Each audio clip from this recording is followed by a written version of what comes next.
Po, magandang gabi po bawat isa sa atin. Pagbulay-bulayan po natin ang salita ng Panginoon sa Book of Genesis chapter 24. Buksan po natin ang ating mga Bible, Genesis chapter 24, verse 12 hanggang verse 14. Verse 12 hanggang verse 14. Hinihingan ko po ang bawat isa na tayo po ay tumayo pagbigay galang po sa salita ng Panginoon. Genesis chapter 24, verse 12 hanggang verse 14. Siguro sabay-sabay po natin itong basahin. Genesis chapter 24, verse 12, verse 13, and verse 14. Okay. Verse 12, handa bikas. At kanyang sinabi, O Panginoon, Diyos ng aking Panginoon si Abraham, inihiling ko sa inyong pagkahaluban mo ako ng tagumpay ngayon, at ikaw ay magmagandang loob sa aking Panginoon si Abraham. Ako'y nakatayo sa tabi ng balon ng tubig at ang mga anak na babae ng mga tao sa bayan ay darating upang umigib ng tubig. At mangyari na ang dalagang aking pagsabihan, pakibaba mo ang iyong banga upang ako'y makainom. At ang kanyang sasabihin, uminom ka at painumin ko pati ang iyong mga kamilyo, ay siyang pinili mo para sa iyong lingkod na si Isaac. At sa ganito ay malaman kong nagpakita ka ng tapat ng pag-ibig sa aking Panginoon. Let's pray. Panginoong Diyos, kami ay nagpapasalamat, Lord, at pinupuri po namin kayo sa gabing ito. Una sa lahat, Panginoon, mayroon po kaming kalayaan upang pagbulay-bulayan, Panginoon, yung salita. At ang iyong salita, Panginoon, ay patuloy na nagturo po sa amin, na patuloy na lumapit po sa inyo sa panalangin. Hindi namin alam lahat ng mga bagay, may mga limitasyon, Panginoon, ng aming karunungan, ng aming lakas. O salamat, Panginoon, sapagkat ito ay nagtulak o nagudyok sa amin na lumapit po sa inyo na hindi po magdadalawang isip sa gabing ito. We pray, Lord, for your blessing. In Jesus' name we pray. Amen. Mahal na po kayo makaupo.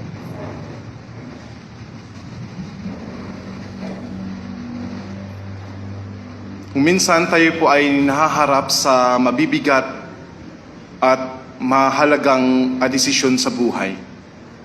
Alam ko, bawat isa sa atin ay nakaranas na gumawa ng isang pagpapasya, isang desisyon. Dahil tayo ay mga Kristiyano, iniingatan po natin ang ating patutuo sa lahat ng bagay. At ito po makikita din po sa ating paggawa ng tamang desisyon. Like kung ikaw ay isang estudyante, inisip mo kung anong kurso ang kunin mo. O kung ikaw ay magtrabaho na, iniisip mo kung ano ang trabahong papasukin mo. Sino ang pagkatiwalaan mo bilang kaibigan? Paano natin naharapin ang ating mga responsibilidad? At higit sa lahat, ang mga desisyon ay tungkol sa Panginoon. Magdesisyon ka na hindi lang sa sarili mo, kundi palagi mong kasama sa picture ang Panginoon. Panginoon, ito ang trabaho ko, ito ang kurso ko, ito ang piliin ko. Dapat kasama ang Panginoon. Kung ano ang tamang desisyon. Minsan sabihin natin sa Panginoon, ano ang dapat kong gawin? Paano ko malaman kung ito ang kalooban mo para sa akin? At ako ay naharap na din sa isang desisyon na mabigat at isang desisyon na hindi biro. Isa sa mga pinaka-desisyon na nagawa ko na pinapanalangin ko sa Panginoon, Panginoon, sana hindi ako magkamali. Kasi pag magkamali ako sa desisyon, like pinapanalangin ko sa Panginoon na bigyan ako ng Panginoon ng isang hindi isang gadget kundi isang mapangasawa, asawa na makasama na makatulong sa ministry na handang maglingkod na sa Panginoon, handang magpasakop ang kalooban po sa inyo. Isang desisyon po yan na ginawa ko at hanggang ngayon, yung desisyon na yan ay hindi ko pinagsisihan. Siguro kayo din po, naharap kayo sa mga desisyon na ganyan. Ngunit makita po natin, dito po sa ating pag-aaral po sa Genesis chapter 24, verse 12 down to verse 25, verse 14, makikita natin ang isang mahalagang katotohanan, at ito po ang ating theme, wala po akong PowerPoint, na sa bawat desisyon sa buhay, huwag tayong umasa sa sarili lamang, kundi hanapin natin ang patnubay ng Diyos sa pamamagitan ng panalangin. Huwag tayong umasa sa sarili lamang, kundi hanapin natin ang patnubay ng Diyos sa pamamagitan ng panalangin. Sa talatang ito, matutunan po natin mula po sa panalangin ng lingkod ni Abraham. Si Abraham po ay mayroon pong lingkod, pinaka-trusted, pinaka-chief na lingkod po niya, at may inutos po sa kanya, at yung utos sa kanya ay hindi po madali para sa kanya. At hindi din po ito madali sa part ng kanyang master na si Abraham, at dahil ito ay mahirap na desisyon kailangan gawin, siya ay huminto at nananalangin bago niya ginawa ang utos ng kanyang master. So bilang lingkod, bilang servant, hindi lang siya gumawa ng isang hakbang na hindi niya pinapanalangin sa Panginoon.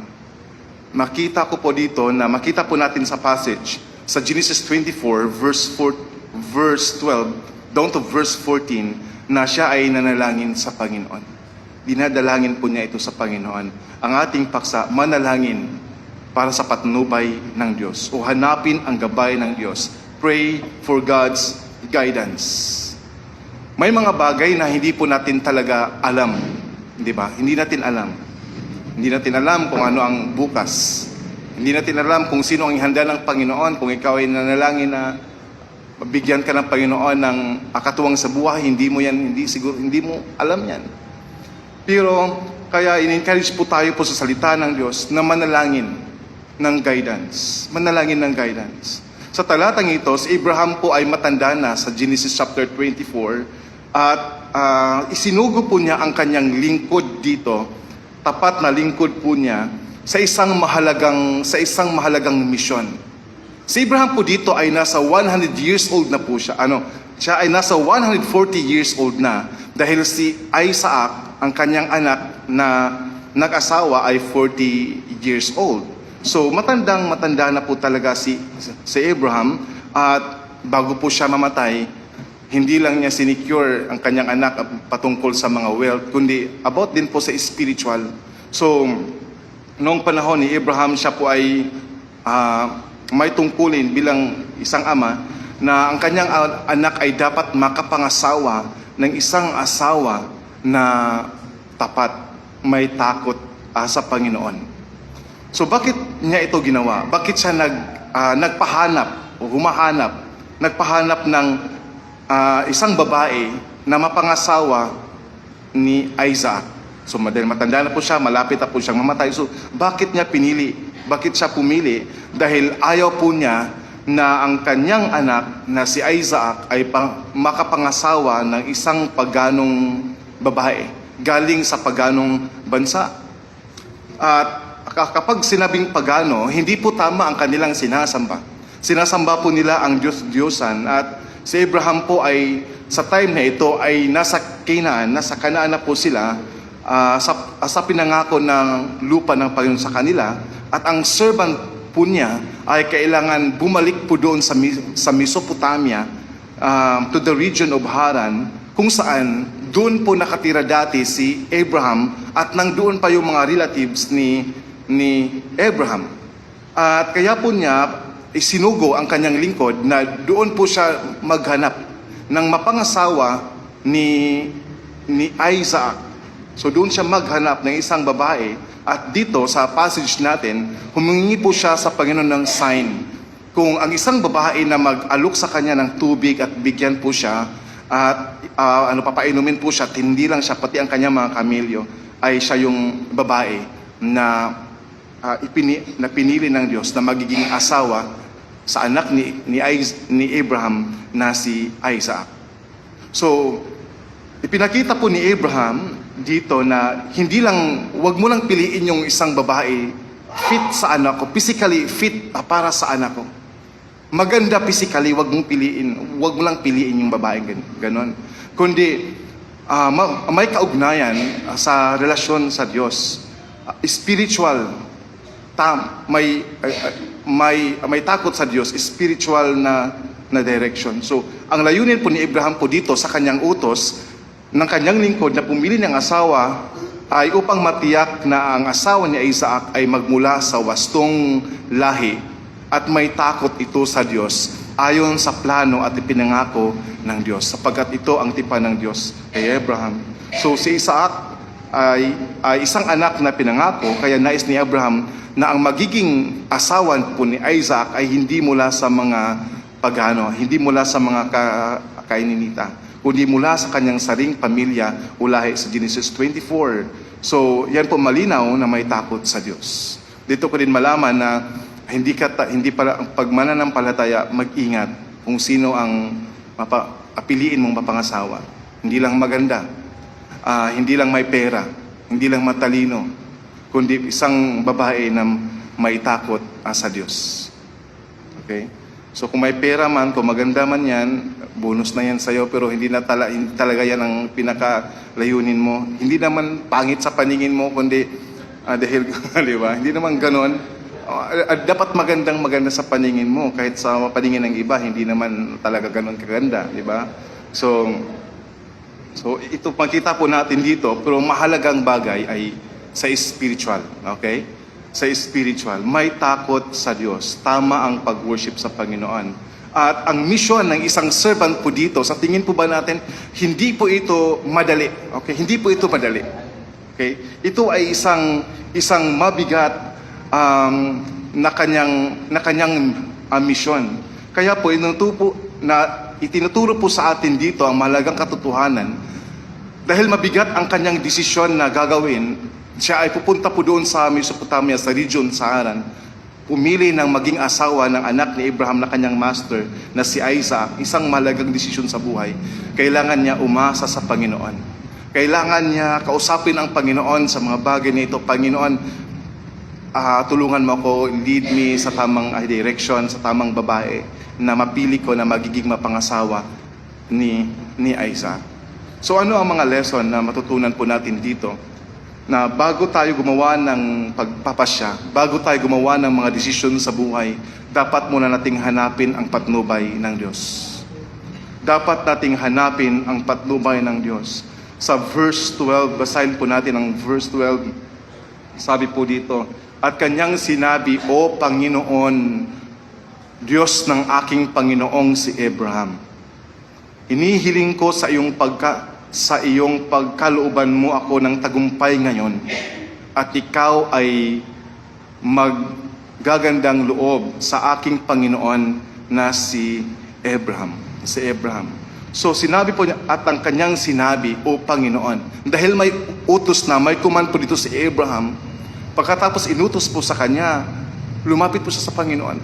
Sinabi po niya, Panginoon, hindi ko alam kung sino ang babaeng ito na mapangasawa ni Isaac. Pero Panginoon, bigyan mo ako ng direction. O Panginoon, hinihiling ko ang iyong pagkalooban mo ako ng tagumpay ngayon. Tagumpay ngayon. Na ibig sabihin na hindi siya magkamali sa desisyon na iyon, sapagkat malaking bagay. Hindi iyon maliit na bagay, malaking bagay. So dito po kinikinilala po niya ang kapangyarihan ng Diyos, na ang Diyos ang magbigay sa kanya ng tagumpay. Ang Diyos magbigay sa kanya ng wisdom, discernment.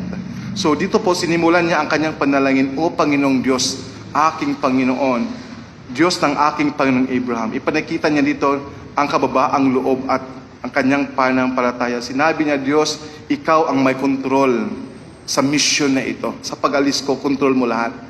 Hindi ito aking paglalakbay, at ang iyong patnubay ay mahalaga. Mahalaga ang patnubay ng Diyos.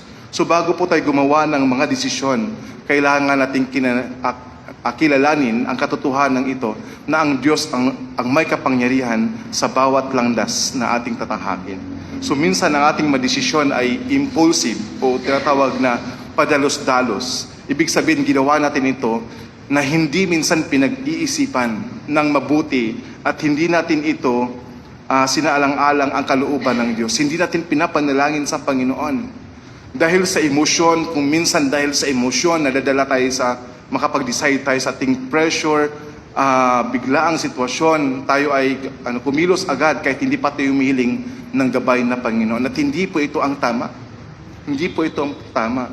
At dapat natin ipanalangin sa Panginoon. Huminto muna tayo, manalangin at hanapin ang patnubay ng Diyos. Habang pinag-aralan ko ito, naalala ko po si Jesus Christ nung siya ay pumili po ng kanyang mga alagad.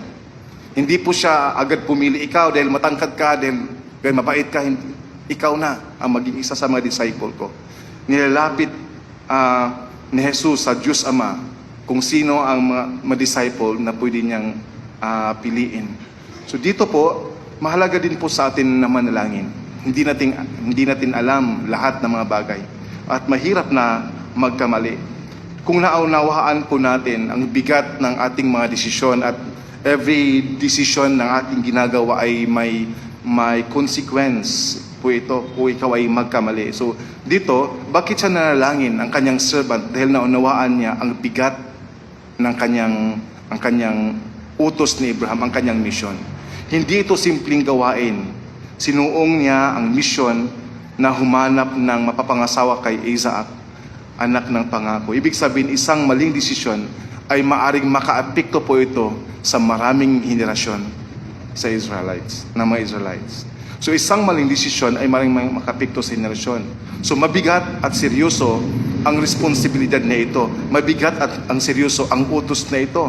Kaya niyang sinabi, pagkalooban mo ako ng tagumpay ngayon. So hindi siya humihiling ng kaginhawaan, kundi ang tamang gabay at direksyon mula sa Diyos. Sinabi niya, Panginoon, hindi ko kayo magkamali sa desisyong ito. At ang Panginoon ay kinikilala niya noong ginagawa po niya ang utos ni Abraham. At tinukoy niya ang tagumpay bilang kalooban ng Diyos. Sa verse 12, hindi sarili niyang kagustuhan. Nang humiling siya ng tagumpay, hindi niya iniisip ang personal na tagumpay o ginhawa. Ang tunay na tagumpay ay sa talatang ito ay makikita sa babaeng pinili mismo ng Diyos. Magdala ng karangalan sa pamilya ni Abraham, sundin ang kalooban ng Diyos sa bawat hakbang. So, ang ating matutunan po dito, na ang tunay na tagumpay ay hindi kung ano ang gusto po natin. Panginoon, ito ang gusto po para kay Isaac, kundi kung ano ang kalooban ng Diyos. Kaya sabi niya, Panginoon, ito na ang babae na hinahanda mo para kay Isaac. Sapagkat ang babaeng ito, kung tingnan po natin sa verse 13, ako'y nakatayo sa tabi ng balon ng tubig at ang mga anak na babae ng mga tao sa bayan ay darating upang umigib ng tubig. At mangyari na ang dalagang aking sabihan, pakibaba mo ang iyong banga upang ako'y makainom. At kanyang sasabihin, uminom ka at painumin ko pati ang iyong mga kamilyo. At siyang pinili mo para sa iyong lingkod na si Isaac. At sa ganito ay malaman kong nagpakita ka ng tapat na pag-ibig sa aking Panginoon. Kung tingnan po natin ang isang babae dyan, ay isang babae na handang magpakumbaba sa kanyang kalooban. Di ba? Nagpakumbaba, tingnan mo, mabait. Mabait. So, handang maglingkod. At may takot sa Diyos. So, ganito kaya sabi po ng servant, siya na, si Rebecca po yan si Rebecca. Siya na ang babaeng pinili ng Diyos, kalooban ng Diyos na mapangasawa po ni Isaac. At kung siya ay tumanggi, sabi pa ni Isaac, paano, sabi ng servant kay Abraham, paano naman kung ayaw niyang sumama? Pwede bang si Isaac ang pupunta doon sa Haran, sa Mesopotamia, para makisama siya doon? Sabi, huwag mong ibigay ang aking anak doon. So, siya ay sumama at magiging asawa ni Isaac. Ang ating point number 2, humingi ng patnubay ng Diyos. Seek God's direction. Dito po sa talata makita natin na nanalangin ng tamang direction ang kanyang servant. So sa paggawa ng tamang desisyon, mahalagang tandaan natin na ang sariling karunungan ng tao ay may hangganan. Maaring alam natin ang sitwasyon. May karanasan tayo, may opinion tayo, ngunit hindi natin nakikita ang buong larawan ng buhay. Kahit kung tayo ay aasa lamang sa ating sarili, madalas tayo nalilihis sa landas. So ang lingkod ni Abraham po dito ay isang magandang halimbawa para sa atin na hindi siya basta-basta umasa sa kanyang sariling pag-iisip o sa nakasanayan niyang paraan sa paggawa ng desisyon. Sa halip, lumapit po sa Diyos sa panalangin. Humingi po siya ng malinaw na patnubay. At pinapakita po dito na kinikilala niya na ang Diyos lamang ang nakakaalam ng tamang direksyon at tamang taong dapat piliin para kay Isaac. So sa ating desisyon, dapat application, hindi tayo nadadala sa ating emotion. Lagi nating tanong, Huwag kang madala sa iyong emotion. Panginoon, ito ba ang kalooban mo? Tanungin po natin ng Panginoon, ito ba ay ayon sa kalooban mo, Panginoon? Pinapanalangin mo ba yan sa Panginoon? Mahalaga, pinapanalangin mo sa Panginoon at sinabi ng Panginoon sa kanyang salita.